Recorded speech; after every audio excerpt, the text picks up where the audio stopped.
Hello friends, আমি Reshmi and welcome to my new blog. তো আজকে আমরা চলে এসেছি নতুন একটা ভিডিও নিয়ে। এটা হচ্ছে পিকনিক ব্লগ। ঠান্ডা পড়েছে জাঁকিয়ে, আর আমরা পিকনিক করবো না এটা তো হতে পারে না। তো আমরা আজকে চলে যাচ্ছি পিকনিক করতে। আমি যাচ্ছি, আমার সঙ্গে ছোটদি, বুনু, রাহুল রয়েছে, আরও রাহুলের সব বন্ধুরা রয়েছে, তাদের ওয়াইফরা রয়েছে, মানে তারাও আমার বন্ধু হয়। তো সবাই মিলে আজকে চলে যাচ্ছি আমরা দত্তপুকুরে পিকনিক করতে।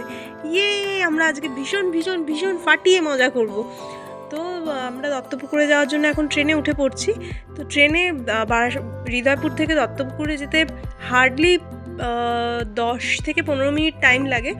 তো আমরা ট্রেনে উঠে পড়েছি সবাই মিলে। এবার আমরা একটু সানকিস্ট সেলফি তুলে নেব। তো দেখছেন হাসি হাসি মুখে সবাই ভীষণ খুশি যে আজকে প্রচুর ফাটিয়ে মজা করব। তো আড্ডা মারতে মারতে গল্প করতে করতে পৌঁছে গেছি প্রায় আমরা এখন দত্তপুকুর স্টেশনে। তো দত্তপুকুর স্টেশনে নামার পর এখানে দেখতেই পাচ্ছেন চারিপাশে যথেষ্ট ভিড় ছিল। আমরা আমাদের গ্রুপ নিয়ে এখন চলে যাচ্ছি সোজা আমাদের পিকনিক স্পটে। তো এখান থেকে একটা অটো ভাড়া করা হয়। অটোটা করে আমরা, এটাকে অটো বলা হয় না, এটাকে অ্যাকচুয়ালি বলা হয় ট্রেকার। তো এই ট্রেকারের পেছনে আমাদের পিকনিকের সব মালপত্র রয়েছে, মালপত্রগুলো প্যাকিং করে নেওয়া হয়েছে। এগুলো এখন পেছন দিকে তুলে দেওয়া হয়েছে, আর আমরা এবার উঠে পড়ব আমাদের ট্রেকারে।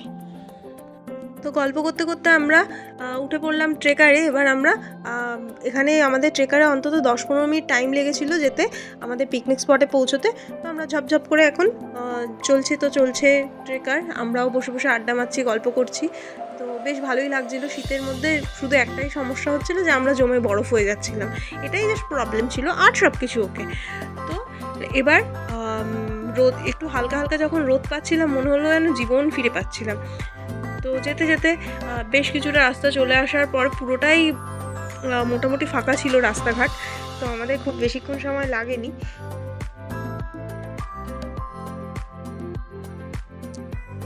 বছরটা বেশ সুন্দরভাবেই শুরু করেছি, যেন সারাটা বছর এইভাবেই কাটে সেটাই চাই। জানি না কেমন কাটবে এই বছরটা। তো আরও অনেক কিছু চিন্তাভাবনা মাথায় ঘুরছিল। তো আমি তো এসব চিন্তাভাবনা করতেই থাকি। তো ছেড়ে দাও, ফাইনালি আমরা পৌঁছে গেছি আমাদের পিকনিক স্পটে। তো এবার আমরা এখান থেকে আমাদের মালপত্র সব নিয়ে আমরা চলে যাচ্ছি একদম যেখানে আমাদের বসার, মানে পিকনিকের যে রান্নাবান্না বা বসার যে ব্যবস্থা করা হয়েছে ঠিক যে জায়গাটায়, সেই জায়গাটায়। ওইটুকু যেতে গেলে আমাদের হেঁটে যেতে হবে 5 মিনিট। তো আমরা হেঁটে হেঁটে পৌঁছে গেলাম সেই আমাদের মেন পিকনিক স্পটটায়।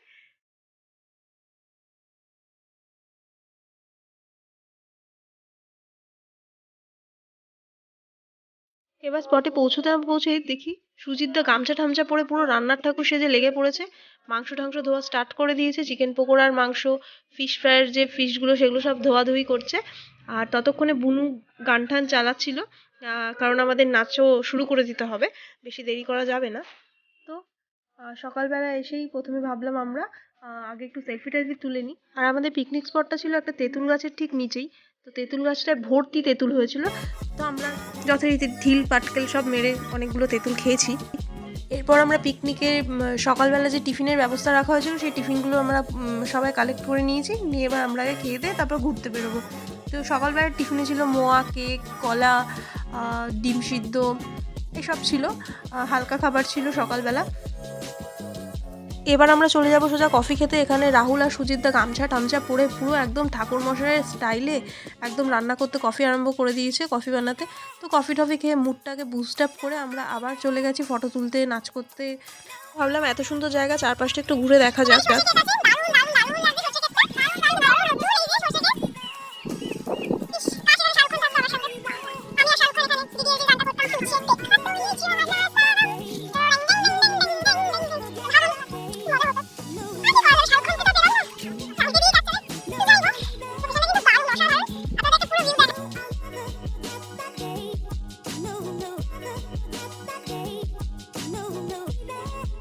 অনেক ঘোরাঘুরি, অনেক আড্ডা মারার পর হাঁপিয়ে গেছিলাম। তো আর একবার কফি খেতে চলে গেছিলাম।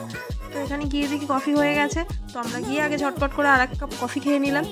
আর হ্যাঁ, কফি খাওয়ার পরে আমরা তেঁতুলও তুলেছিলাম। তো খুব ভালো লাগছিলো। আবার চলে এসেছি, আবার একটু ফটো টটো তুলবো সর্ষে খেতে গিয়ে। তো ওখানে দূরে অনেকগুলো সাদা সাদা বক ছিল, দেখতে অসাধারণ লাগছিলো, ফাটাফাটি ছিল। আর এই হচ্ছে আমাদের আসল সবচেয়ে বড় যে সর্ষের ক্ষেতটা ছিল সেটা এখানে। এটা অনেকটা খুঁজে খুঁজে ঘোরার পরে আমরা উদ্ধার করেছি। আর এত সুন্দর জায়গায় সেলফি না তুললে তো হয় না, ঠাকুর পাপ দেবে সেলফি না তুলে। তো আমরা 3জন মিলে এখানে সেলফি তুললাম, রিলস বানালাম।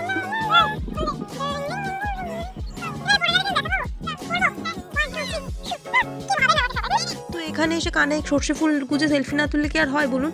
এখানে যাই হোক, তারপরে একটু পেটটা টান টান করছিল দেখে আবার ছুটলাম পিকনিক স্পটে। এখানে এসে দেখি মানিক জোড়া বসে আমাদের পেঁয়াজ কাটছে। তো ওটা ছিল শুভদা আর তুতুল।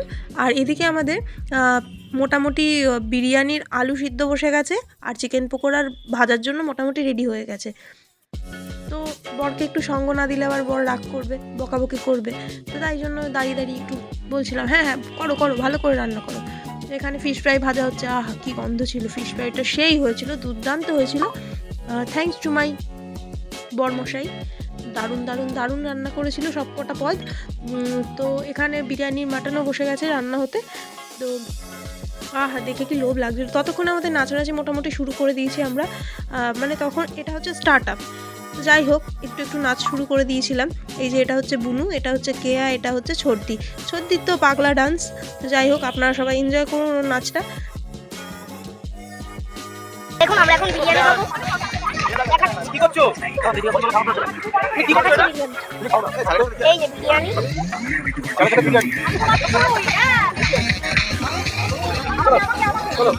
দেখো এখন স্যালাড দেখো এখন স্যালাড দিচ্ছে, দেখলে? আমি এখন খাচ্ছি বিরিয়ানি। দেখি বিরিয়ানিটা খেতে কিরকম। আমার তো দাঁড়িয়ে আছে। এই এটা চিকেনটা দে। আরে বটন দেখাবে চিকেন এটা কোনটা? কিন্তু স্যালাডের কাটিংটা এত ভালো হয়নি, দেখো একদম ভালো হয়নি স্যালাডের কাটিং গুলো। দে চিকেন দিলে। বলতে চলে গেছে নিচে। ঠিক আছে। আরে তো ভাতে পড়ে যাবে। তোর পড়ে গেছে তোমার কাছে। দে মামা খাওয়ার সময় নিতে নেই। বিরিয়ানি খেতে গেলে পড়ে যাবে। আমি মাকে বলেছি। এই ও খেতে বলেছে ফোনটা উল্টো করে পড়বে।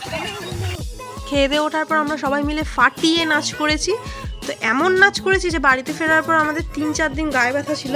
দারুণ মজা করেছি, দারুণ মজা করেছি। কে না নেচেছে এবার এই বছর পিকনিকে, সবাই নেচেছে।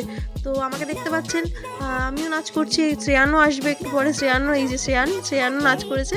আর রাহুল রান্না করতে করতে মাঝে মাঝে এসে একটু নেচে যাচ্ছিলো। সবাই মিলে আমরা ভীষণ মজা করেছি। তো প্রত্যেক বছর এরকম একটা দুটো পিকনিক না করলে যেন মনটা ঠিক সারা বছরের জন্য যেন এনার্জিটা আমরা জুগিয়ে নিই এরকম পিকনিকগুলোর থেকে। তো বন্ধু বান্ধব, দিদি বোন সবার সঙ্গে পিকনিক করে এরকমভাবে এনজয় করে ভীষণ ভীষণ ভালো লাগে আমার। তো যাই হোক, এই যে এটা হচ্ছে অমিতদাকে জড়িয়ে ধরে নাচ করছে। কি আর বলবো ভগবান। আর আমার ছেলে চলে এসছে আবার ভিডিও করতে সবার নাচের। ওর সবার নাচ, নিজে নাচার থেকে ও লোকের নাচের ভিডিও করতে বেশি ভালোবাসে।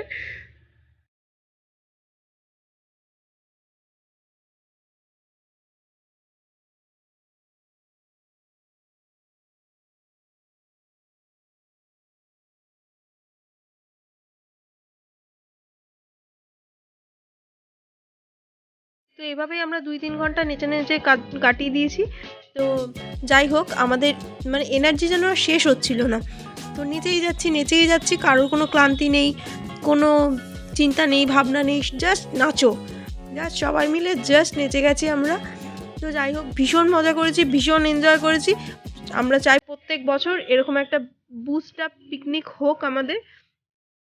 তো যার জন্য সারা বছরে যত দুঃখ ক্লান্তি যা কিছু আছে জীবনে খারাপ, সব নেগেটিভিটির সঙ্গে যাতে আমরা লড়াই করে যেতে পারি। তো এখানে শ্রেয়ানবাবু ক্লান্ত হয়ে গেছিলেন, উনি বসে বসে আমাদের নাচ দেখছিলেন। তো ও না, আমি দেখেছি ও নিজে নাচার থেকে বসে বসে নাচ টাচ দেখতে ভালোবাসে বা ভিডিও করতে ভালোবাসে। ও নিজে খুব কমই নাচে।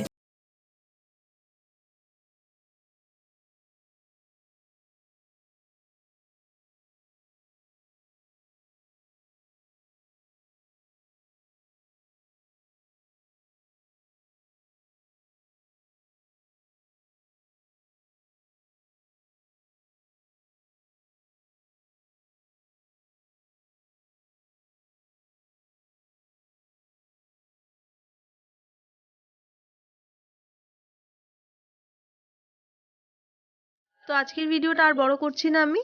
সবাই ভালো থাকবেন, সুস্থ থাকবেন। আর আমার ভিডিওগুলো যদি ভালো লেগে থাকে তাহলে প্লিজ প্লিজ প্লিজ একটাই রিকোয়েস্ট আপনাদের কাছে, লাইক শেয়ার অ্যান্ড সাবস্ক্রাইব করে দিন।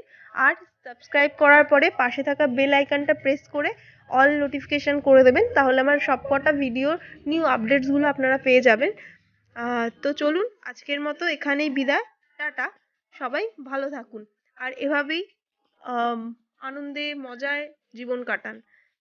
তো চলুন, সবাইকে জানাই নিউ ইয়ারের অনেক অনেক অনেক শুভেচ্ছা। তো হ্যাপি নিউ ইয়ার। এভাবেই আপনারা ভালো থাকুন আর আমার ভিডিওগুলোকে ভালোবাসতে থাকুন, আমাকে ভালোবাসা দিতে থাকুন।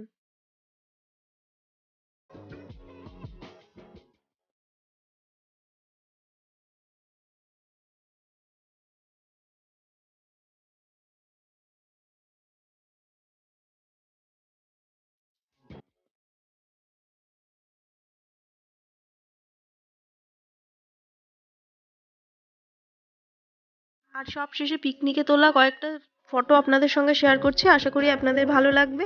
টাটা।